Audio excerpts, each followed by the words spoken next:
வணக்கம் நேயர்களே, பார்க்க இருப்பது தற்காப்பு கலை. தற்காப்பு கலை என்பது ஒரு தனி மனிதனை மனித நேயத்துடன் தன்னம்பிக்கையை வளர்க்கக்கூடிய ஒரு கலைதான் இந்த தற்காப்பு கலை.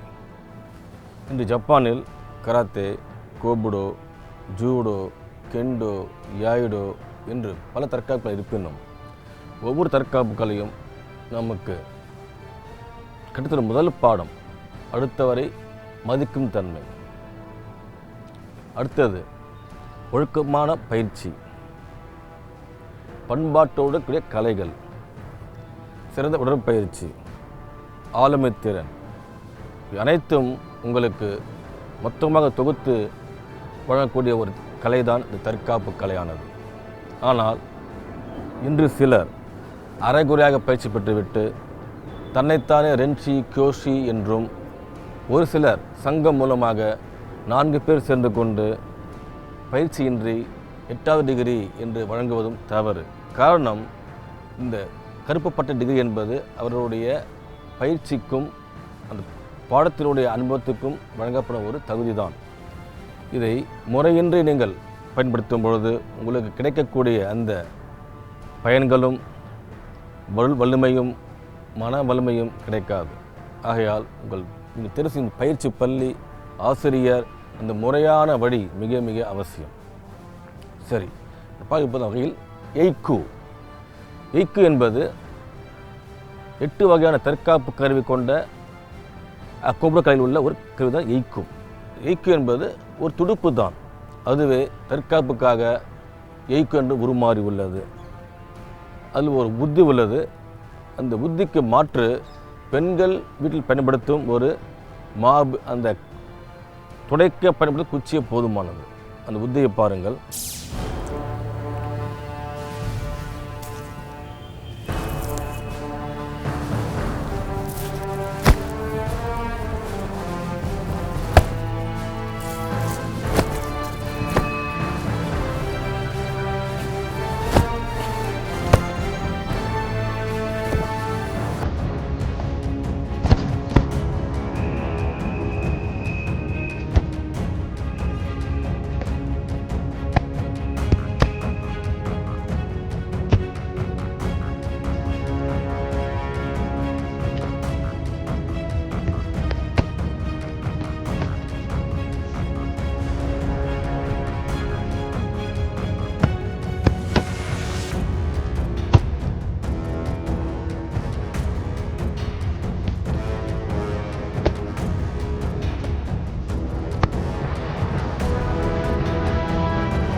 புத்தியை பார்த்தீர்கள். தான் எய்க்கு. எய்க்கு என்பது ஒக்கினாவா தீவில் படகுகளை செலுத்த பயன்படுத்த ஒரு துடுப்பு தான். இதில் தடுக்கும் முறைகள், தாக்கும் முறைகள், வெட்டும் முறைகள் பல உள்ளது. இதை நீங்கள் முறையாக பயிற்சி பெறும் பொழுது பெண்கள் தங்கள் வீட்டில் பயன்படுத்தும் மாப் போதுமானது. அந்த பயிற்சி பாருங்கள்.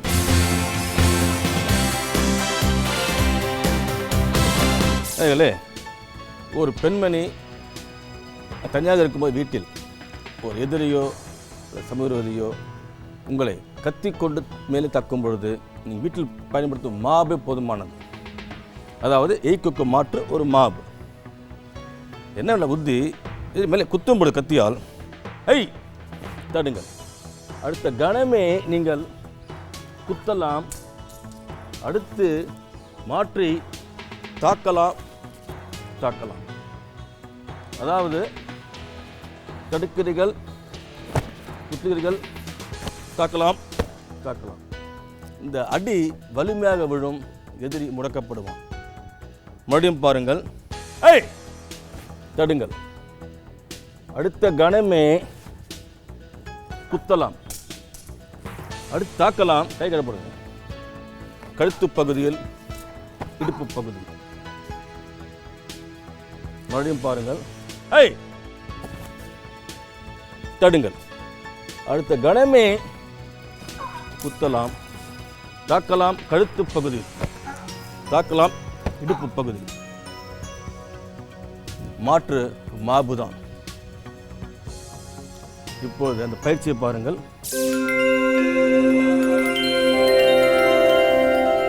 இப்போ எய்க்கு என்னது, அதாவது ரீக்கு கோபுடையில் உள்ள 8 வகையான தற்காப்பு தான் எய்க்கு. இதுக்கு மாற்று நம்ம வீட்டில் பயன்படுத்தல மாபு, குச்சி, அதே போதுமானது. நீங்கள் வீட்டில் தனியாக இருக்கும்போது நிச்சயம் மாபு இருக்கும்.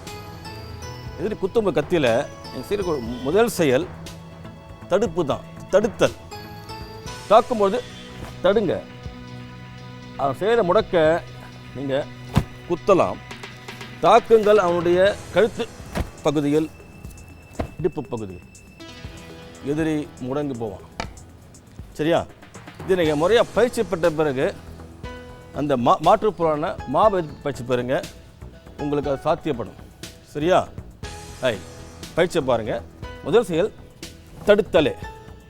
அடுத்தது நீங்கள் குத்தலாம். அடுத்தது தாக்க இருப்பது கழுத்து பகுதிக்கு, தாக்க இருப்பது இடுப்பு பகுதிக்கு. இதுக்கு மாற்று மாபு தான். இது போன்ற ஒரு மாபு, அதுக்கு மாற்றாக இதை நீங்கள் பயன்படுத்திக் கொள்ள முடியும். எந்த ஒரு பொருளையும் நீங்கள் தற்காப்பு பயன்படுத்திக் கொள்ள முடியும். ஆனால் பயிற்சி பெற்றிருக்க வேண்டும். குறிப்பாக நன்சொகுவிற்கு மாற்று துப்பட்டா, தேக்கொக்க மாற்று வளையல் என்று ஒவ்வொரு கருக்கும் மாற்று உண்டு. எதிரி தாக்கும்போது மேலே தடுங்கள், குத்துங்கள், தாக்கலாம். முதல் செயல் இது மாபு இல்லையா? இப்போ நீங்கள் இதில் தடுக்க போகிறீங்க. குத்ததை ஏறி தாக்கும்போது தடுத்தீங்க இல்லையா? அடுத்தது உள் வாங்குங்க, குத்துங்க. அடுத்து மாற்றி பிடிங்க, மேலே ஒன்று கடிங்க, மாற்றி பிடிங்க, இடுப்படிங்க. வேகம் முக்கியம். ஏச்சு தாக்குங்க மேல் பகுதியில், இடுப்பு பகுதியில். இது போல் நீங்கள் முதல் எய்க்கு பயிற்சி, அதன் பிறகு மாற்று செய்யும் பொழுது எதிரி வீழ்த்தப்படுவான். நீங்கள் வீட்டில் உள்ள எந்த ஒரு பொருளையும் நீங்கள் ஆபத்துக்காக நீங்கள் பயன்படுத்திக் கொள்ள முடியும். அதாவது தாக்கும் பொழுது முதல் செய்யும் செயல் தடுத்தல், குத்துதல், தாக்குதல், தாக்குதல். மாற்று மாபு தான். பண்ணுறேம்மா, வாங்க. தடுங்க முதல்ல, குத்துங்க இடுப்பில், தாக்குங்க மேலே, தாக்குங்க இடுப்பில். அதாவது இப்போ இவங்க இப்போ தான் பயிற்சி கொடுத்தோம், இவங்க பயிற்சி செய்கிறாங்க. ஆனால் மேலும் மேலும் பயிற்சி பெற பெற அவங்களுக்கு வலிமையும் வேகம் கூடிக்கொள்ளும்.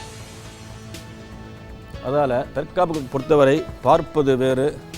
இந்த நிகழ்ச்சியின் நோக்கமே உங்களுடைய ஒரு விழிப்புணர்வு ஏற்படுத்து தான். இது பார்த்த பிறகு நீங்கள் பயிற்சி பெற வேண்டும் நல்ல பள்ளியில். மறுபடியும் பாருங்கள், மறுபடியும். ஓகே, தாக்கும்போது மேலே தடுங்க, தடுத்து தாக்குங்க, தாக்குறோம். கழுத்து பகுதி, இடுப்பு பகுதி. நிறைய புத்தியை பார்த்தீர்கள். அந்த எய்க்கு என்ற ஒரு கருவி கொண்டு ஒரு பெண்மணி எளிதாக எதிரியை வீழ்த்த முடியும், துரத்த முடியும், விரட்ட முடியும் வீட்டை விட்டு. ஆக இதற்கு ஆண் பெண் பேதம் கிடையாது. அந்த பெண்மணி ஒல்லியானவரோ, குண்டானவரோ, குள்ளமானவரோ, உயரமானவரோ கவலை இல்லை. தேவை உங்களுக்கு பயிற்சி மட்டுமே. அந்த பயிற்சியில் போதுமானது. நீங்கள் பயன்படுத்தும் ஒரு சிறு குச்சியோ, அந்த மாபுக்கான அந்த குச்சியோ போதுமானது. ஆனால் உங்களுக்கு தேவை முறையான பள்ளியில் சில ஆசிரியரிடம் சிறந்த பயிற்சியே தேவை.